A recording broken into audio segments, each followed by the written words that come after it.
Subscribe our channel, press bell icon for new updates and share videos your contacts. السلام علیکم الحمدللہ الذی وکفی وسلام علی عبادہ الذین اصطفی اما بعد۔ ناظرین کرام، آج کی تقریر کا عنوان ہے کتاب التعبیر، خوابوں کے تعبیر کے بیان میں، اور یہ سلسلہ ہم انشاءاللہ روزانہ ہر ویڈیو میں ایک حدیث پیش کریں گے اور آپ تک انشاءاللہ پہنچانے کی کوشش کریں گے۔ اور یہ ہم جان لیں کہ خواب کی تعبیر جو ہم لوگوں سے پوچھتے ہیں اس کا سلسلہ کیا ہے اور کیا یہ پوچھنا صحیح ہے یا نہیں۔ ہم پہلے یہ جانتے ہیں کہ خواب دراصل دو قسم کے ہوتے ہیں، اور اس طرح کے خواب میں عربی زبان میں ان کو کہا جاتا ہے، اچھے خواب کو کہا جاتا ہے رویا، اور برے خواب کی طرف سے کہا جاتا ہے عربی میں حلم۔ رویا اس خواب کو کہتے ہیں جو اچھا خواب ہو، اللہ کی طرف سے دکھایا جاتا ہے، اور حلم وہ خواب ہوتا ہے جس میں فتنہ فساد، لڑائی جھگڑا، یہ چیزیں ہوتی ہیں اور یہ شیطان کی طرف سے ہوتے ہیں۔ تو اس چیز سے بچنے کے لیے بہتر طریقہ یہی ہے کہ ہم اگر اچھا خواب دیکھیں تو اس پر ایمان رکھیں کہ یہ اچھا خواب اللہ کی طرف سے ہے، اور اللہ رب العالمین سے اس کے لیے خیر کی دعا کریں۔ اور اگر برا خواب ہے تو وہ شیطان کی طرف سے ہے تو اللہ رب العالمین سے اس کے لیے پناہ مانگیں۔ اس کے علاوہ کسی انسان سے خواب کی تعبیر کا پوچھنا یہ صحیح نہیں ہے، کیونکہ انسان اس طریقے سے فتنہ فساد اور غلط فہمیوں میں مبتلا ہو جاتا ہے، جس کی وجہ سے ہم نئے نئے کام کرنے لگتے ہیں جو شریعت کے خلاف بھی بہت سارے عمل لوگوں کے دیکھے گئے ہیں۔ اس کا بہتر طریقہ صرف یہی ہے کہ ہم صرف اتنا جانیں جتنا حدیث میں اللہ کے نبی صلی اللہ علیہ وسلم پر نازل کیا گیا، اور وہی یہی ہے کہ اگر اچھا خواب آپ کو آیا ہے تو آپ اس کے لیے اللہ رب العالمین سے دعا کریں اور خوش ہوں، اور اگر برا خواب آپ کو آیا ہے تو آپ اللہ رب العالمین سے اس کے لیے پناہ مانگیں، یعنی اس کی فکر کریں کہ ہم اللہ رب العالمین سے اس کی پناہ مانگیں، اور اس گناہوں سے جو کچھ خواب میں غلط آیا ہے گناہوں سے اپنے آپ کو بچانے کی کوشش کریں۔ اور یہ بھی چیز دیکھی گئی ہے کہ تقوی گزاری میں جو انسان ہوتے ہیں، پرہیزگار، متقی، پاک صاف رہتے ہیں، ان لوگوں کو اچھے خواب آتے ہیں، اور جو لوگ جھوٹے ہوتے ہیں ان کو ظاہر سی بات ہے جھوٹے ہی خواب ہوں گے، اور جھوٹے ہی خواب ان کو آتے ہیں، اور جھوٹے ہی خواب وہ لوگ بیان کرتے ہیں، جبکہ جھوٹ خواب بیان کرنا یہ غلط بات ہے۔ اس چیز سے ہمیں بچنا چاہیے۔ بہت سے لوگوں کو دیکھا گیا ہے وہ عجیب و غریب انداز ایسے بتاتے ہیں کہ لوگوں کو گمراہ کرتے ہیں، اور اپنے طریقے سے ایسے سمجھتے ہیں کہ نئی نئی چیزیں پیش کر کے اچھا جانتے ہیں کہ ہم نے اس چیز کو بیان کیا، اور یہ صحیح نہیں ہے۔ اس چیز سے جتنا پرہیز کیا جائے اتنا اچھا ہے۔ لوگوں سے نہ پوچھ کر کے بہتر یہی ہے کہ ہم اس چیز پر دھیان دیں کہ صرف جو اچھے خواب اللہ کی طرف سے ہیں اس پر عمل کریں، اور جو برے خواب شیطان کی طرف سے ہیں اس کے لیے اللہ رب العالمین سے پناہ مانگیں۔ آئیے ہم جانتے ہیں کہ سب سے پہلے وحی جو اللہ کے نبی صلی اللہ علیہ وسلم پر نازل ہوئی وہ کس طریقے سے تھی، اس کی ابتدا کیسے ہوئی۔ دراصل یہ سچا خواب تھا، کیونکہ نبیوں کو سچا خواب آتا ہے، اور نبیوں کے خواب سچے ہی ہوتے ہیں۔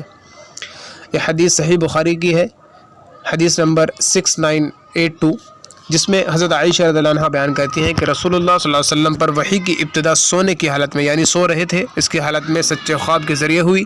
چنانچہ آپ صلی اللہ علیہ وسلم جو خواب بھی دیکھتے تو وہ صبح کی روشنی کی طرح سامنے آ جاتا، اور حضرت صلی اللہ علیہ وسلم غار حرا میں چلے جاتے، اور اس میں تنہا اللہ کو یاد کرتے تھے۔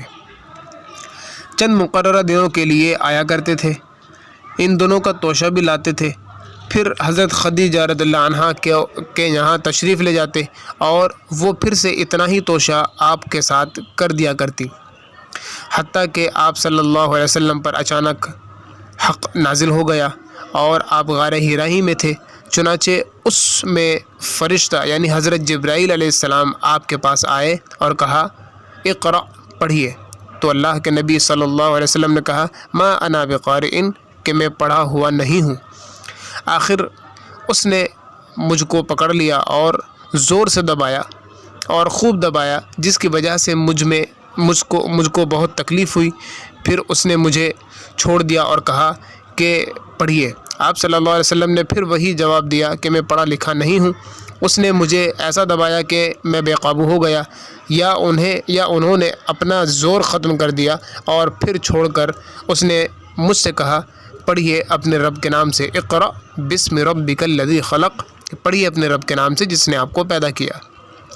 اور یہ الفاظ جو وحی نازل ہوئی اقرأ بسم ربک الذی خلق سے لے کر کے ما لم یعلم تک نازل ہوئی۔ پھر جب آپ صلی اللہ علیہ وسلم حضرت خدیجہ رضی اللہ عنہا کے پاس آئے تو آپ کے کندھوں کا گوشت ڈر کے مارے پھڑک رہا تھا۔ جب گھر میں آپ داخل ہوئے تو فرمایا مجھے چادر اڑا دو، مجھے چادر اڑا دو۔ چنانچہ آپ کو چادر اڑا دی گئی، اور جب آپ صلی اللہ علیہ وسلم کا خوف دور ہوا تو فرمایا خدیجہ میرا حال کیا ہو گیا ہے؟ پھر آپ صلی اللہ علیہ وسلم نے اپنا سارا حال بیان کیا اور فرمایا کہ قد خشیت علیہ، کہ مجھے اپنی جان کا ڈر ہے۔ لیکن حضرت خدیجہ رضی اللہ عنہا نے کہا اللہ کی قسم ایسا ہرگز نہیں ہو سکتا، آپ خوش رہیے، اللہ تعالیٰ آپ کو کبھی رسوا نہیں کرے گا۔ چنانچہ آپ تو صلہ رحمی کرنے والے ہیں اور بات سچی بولتے ہیں، ناداروں کا بوجھ اٹھاتے ہیں، مہمان نوازی کرتے ہیں اور حق کی وجہ سے پیش آنے والی مصیبتوں پر لوگوں کی مدد کرتے ہیں۔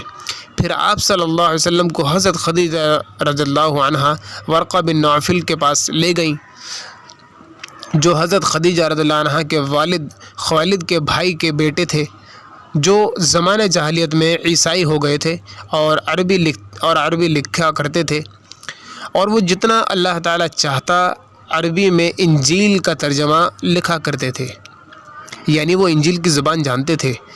وہ اس وقت بہت بوڑھے ہو گئے تھے اور بینائی بھی، یعنی ان کی آنکھوں کی روشنی بھی جا چکی تھی۔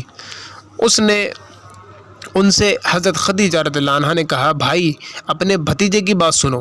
ورقہ بن نوفل نے پوچھا میرے بھتیجے بتاؤ تم کیا دیکھتے ہو؟ تو آپ صلی اللہ علیہ وسلم نے جو دیکھا تھا وہ سنایا۔ تو ورقہ بن نوفل نے کہا کہ یہ تو وہی فرشتہ ہے، یعنی حضرت جبرائیل علیہ السلام ہے جو موسیٰ علیہ السلام پر آیا کرتے تھے۔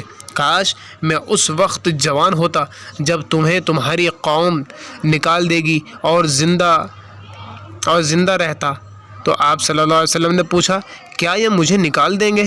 تو ورقہ بن نوفل نے کہا ہاں، جب بھی کبھی کوئی نبی و رسول پر پیغام لے کر آیا ہے جسے لے کر آپ آئے ہیں تو اس کے ساتھ دشمنی کی گئی، اور اگر میں نے تمہارے وہ دن پا لیے تو میں تمہاری بھرپور مدد کروں گا۔ لیکن کچھ ہی دنوں کے بعد ورقہ بن نوفل کا انتقال ہو گیا اور وحی کا سلسلہ منقطع ہو گیا، اور حضرت صلی اللہ علیہ وسلم کو اس کی وجہ سے اتنا غم تھا کہ آپ نے کئی مرتبہ پہاڑ کی بلندی یعنی پہاڑ کی چوٹی پر سے اپنے آپ کو گرا دینا چاہا، لیکن جب بھی آپ کسی پہاڑ کی بلندی پر چڑھا کرتے تاکہ اس پر سے اپنے آپ کو گرا دیں تو حضرت جبرائیل علیہ السلام آپ کے سامنے آ جاتے اور کہا کہ یا محمد صلی اللہ علیہ وسلم آپ یقیناً اللہ کے رسول ہیں، یعنی آپ صلی اللہ علیہ وسلم کو وہ فرشتہ سکون دیتا تھا۔ یہ بات کہہ کر کے آپ صلی اللہ علیہ وسلم پر سکون آتا اور آپ واپس آ جاتے۔ تو یہ سلسلہ ہوتا تھا جو اللہ کے نبی صلی اللہ علیہ وسلم پر گزرا ہے، اور ہم لوگوں کو بہت خوش ہونا چاہیے کہ اللہ کے نبی صلی اللہ علیہ وسلم کے ذریعے ہم تک دین پہنچا ہے۔ انہوں نے اتنی تکلیفیں جھیلی ہیں، اتنی پریشانیاں جھیلی ہیں جس کا ہم اندازہ بھی نہیں کر سکتے۔ ہم لوگوں کو فخر ہونا چاہیے کہ اللہ رب العالمین نے ہم کو ایمان دیا، اور اس چیز کا دل میں احساس ہونا چاہیے کہ کس طریقے سے نبیوں نے، صحاباؤں نے اور نبیوں کی بیویوں نے، صحاباؤں کے بچوں نے کس طریقے سے اپنے اوپر پریشانیاں جھیلی ہیں، کس طریقے سے وہ لوگ تکلیفیں دیے گئے ہیں، کس طریقے سے ان لوگوں نے تکلیفوں کو جھیلا ہے۔ آج ہم پر اگر تھوڑی پریشانی آ جاتی ہے تو ہم کتنا پریشان ہوتے ہیں معلوم ہے؟ آپ اچھی طرح جانتے ہیں کہ اگر کسی کے اوپر کوئی پریشانی آ جاتی ہے تو وہ انسان اتنا پریشان ہو جاتا ہے کہ وہ اپنی زبان سے یہاں تک کہنے لگتا ہے کہ اللہ مجھے موت دے دے، اللہ مجھے اس دنیا سے اٹھا لے۔ جبکہ یہ چیزیں غلط ہیں، یہ نہیں بولنا چاہیے۔ ہمیں اللہ پر ایمان رکھنا چاہیے اور ہمیں فخر ہونا چاہیے کہ ہم اللہ کے نبی صلی اللہ علیہ وسلم کی امت میں ہیں۔ ہمیں فخر ہونا چاہیے کہ ہمیں اللہ رب العالمین نے اپنے دین کے لیے پسند کیا ہے۔ ہمیں فخر ہونا چاہیے کہ اللہ رب العالمین نے ہمیں ایمان دیا ہے۔ ہمیں فخر ہونا چاہیے کہ اللہ رب العالمین نے ہم کو شرک کرنے والا نہیں بنایا، ہمیں اللہ رب العالمین نے ناپسند نہیں کیا، ہمیں پسند کیا ہے، تبھی اللہ نے ہمیں ایمان دیا۔ ذرا اس بات کی غور و فکر کریں اور سوچیں کہ جس کے پاس ایمان نہیں ان کے کیا حال ہیں۔ جبکہ آپ اچھی طرح جانتے ہیں کہ اللہ رب العالمین نے جو امتحان رکھا ہے وہ ہر انسان کے لیے ہے، لیکن ایمان والوں کا جو امتحان ہے وہ ایک اعلیٰ درجے کا امتحان ہے، کیونکہ اللہ رب العالمین ایمان والوں کے اس درجے کو اتنا بلند کرنا چاہتا ہے، آزمائش اس دنیا میں لا کر کے اللہ سبحانہ تعالیٰ آخرت میں ہمارا حساب آسان کرے۔ ایسے اللہ سے دعا کیجیے، اور آخرت میں اللہ رب العالمین جب ہمارا حساب آسان کرے گا تو انشاءاللہ ہمیں معاف کرے گا، اور اللہ رب العالمین اپنی جنتوں میں ہم لوگوں کو گھر دے گا۔ اس لیے اللہ کے نبی صلی اللہ علیہ وسلم کہتے ہیں کہ تم جب بھی کبھی دعا مانگو تو یہ دعا بھی مانگا کرو کہ اللہ رب العالمین ہم لوگوں کو مرنے کے بعد جنت الفردوس میں گھر دے۔ تو ذرا غور و فکر کیجیے اور اللہ رب العالمین سے معافی مانگیے، توبہ و استغفار کیجیے۔ طرح طرح کی مصیبتیں، پریشانیاں، بیماریاں آپ اچھی طرح جانتے ہیں آ رہی ہیں، یہ کرونا وائرس جیسی بیماری، اور سورج گرہن بھی آج ہوا اچھی طرح آپ جانتے ہیں۔ تو اللہ سے بہت زیادہ ڈرنے کی ضرورت ہے، اللہ رب العالمین سے بہت زیادہ ہمیں اپنا استغفار اور توبہ کی ضرورت ہے، اور بہت زیادہ ہم لوگوں کو اللہ رب العالمین کا شکر گزار ہونا چاہیے کہ اللہ سبحانہ و تعالیٰ نے ہم لوگوں کو ایمان دیا اور قرآن و سنت کا علم دیا۔ اللہ سے دعا ہے کہ اللہ رب العالمین ہم لوگوں کو قرآن و حدیث پر پختگی سے ویسے ہی عمل کی توفیق دے جیسے صحابہ کرام کرتے تھے۔ اللہ سے دعا ہے کہ اللہ سبحانہ تعالیٰ ہم لوگوں کا حساب آسان کرے، اس دنیا میں تمام وبائی بیماریوں سے، چھوٹی بڑی بیماریوں سے، تمام مصیبتوں سے، پریشانیوں سے، فتنے فساد سے، اور اللہ رب العالمین اس دنیا میں تمام برے وقت سے، بری جگہ سے ہم سب ایمان والوں کی حفاظت کرے، اور اللہ رب العالمین ہم لوگوں کو، ہم ایمان والوں کا اس دنیا میں ایمان پر ثابت قدم رکھے اور ایمان پر ہمارا خاتمہ کرے، اور مرنے کے بعد اللہ سبحانہ تعالیٰ اپنے فضل و کرم سے ہمیں جنت الفردوس میں گھر دے۔ آمین۔ السلام علیکم ورحمۃ اللہ وبرکاتہ۔